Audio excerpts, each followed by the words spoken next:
এবার পাড়া প্রতিবেশী থেকে শুরু করে আত্মীয়স্বজন সকলের মাঝখানে স্রোতের প্রেগনেন্সির গুঞ্জন ওঠা মাত্রই এবার সকলের উপরে চরম ক্ষিপ্ত হয়ে উঠল সার্থক। বন্ধুরা, ভিডিওতে লাইক দিয়ে দেখতে থাকুন।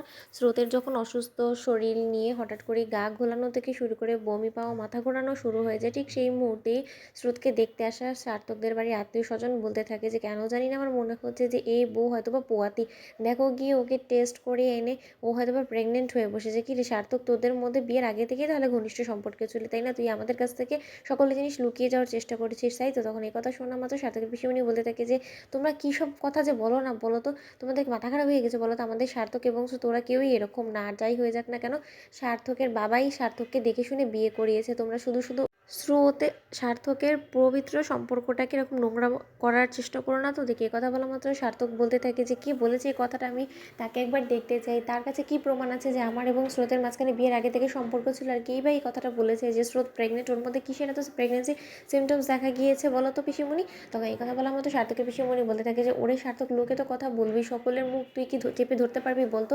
তাই লোকে যা বলছে বলতে দে না। আমি তো জানি যে আসল সত্যটা কি। স্রোতের অসুস্থতাটা শুধুমাত্র একটা জ্বরের কারণে হয়েছে, আর ওর দুর্বল বিধে ওর এরকম গা গোলানো বমি পাচ্ছে, এছাড়া অন্য কোনো কিছুই না। এই কথা বলা মাত্র আত্মীয় স্বজনরা সকলে মিলে বলতে থাকে যে দেখো, আর যাই হোক না কেন, তোমরা আমাদের কাছ থেকে সকল জিনিস লুকোলেও এইসব জিনিস কিন্তু এত তাড়াতাড়ি লুকিয়ে রাখা যায় না, আর ধামাচাপাও দেওয়া যায় না। এক না একদিন অবশ্যই সামনে চলে আসে।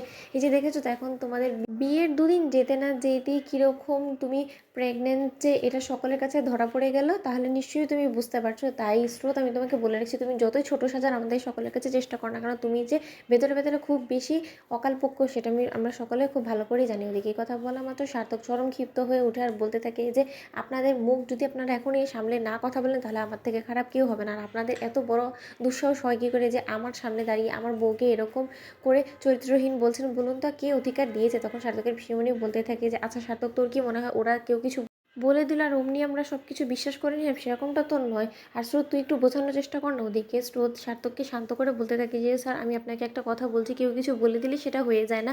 আমি তাদের কোনো কথার কোনো রকম কোনো গুরুত্ব দিইনি আর কোনো দিন দিব না। আমি এবং আপনি, আমাদের সম্পর্কটা যে কতটা পবিত্র আমাদের কাছে, সেটা তো আমরা নিজেদের কাছে রেখে দিলেই পারি। মানুষকে কেন আমরা প্রমাণ দিতে যাবো বলুন তো? তখন সার্থক বলতে থাকে যে আমার স্ত্রী যদি কেউ অপমান করতে যায় তাহলে আমি কিন্তু চুপ করে বসে থাকবো না পিসিমণি, আমি তোমাকে সাবধান করে দিলাম। তাই তুমি তোমার পাড়া প্রতিবেশী থেকে শুরু করে আত্মীয় স্বজন সকলকে জিনিসটা ভালোভাবে বুঝিয়ে দাও, কারণ স্রোত আমার স্ত্রী, ও আমার দায়িত্ব। এখন ওর অপমান মানে আমার অপমান, আর আমি চাই না যে স্রোতের কোনো রকম কোনো অপমান বা অবহেলা হোক। যদি সত্যকার অর্থেই সেটা হয় আর তোমাদের যদি মান সম্মান খুব বেশি হার্ট হয়, তাহলে আমি ওকে নিয়ে এখান থেকে চলে যেতে রাজি আছি, কিন্তু তার শর্ত ওর কোনো রকম কোনো অপমান অসম্মান আমি সহ্য করবো না। মুখ বুঝে বাবা, তোমাকেও আমি বলে দিচ্ছি। তো বন্ধুরা, ভিডিওটি ভালো লাগলে লাইক, শেয়ার, সাবস্ক্রাইব করতে ভুলো না।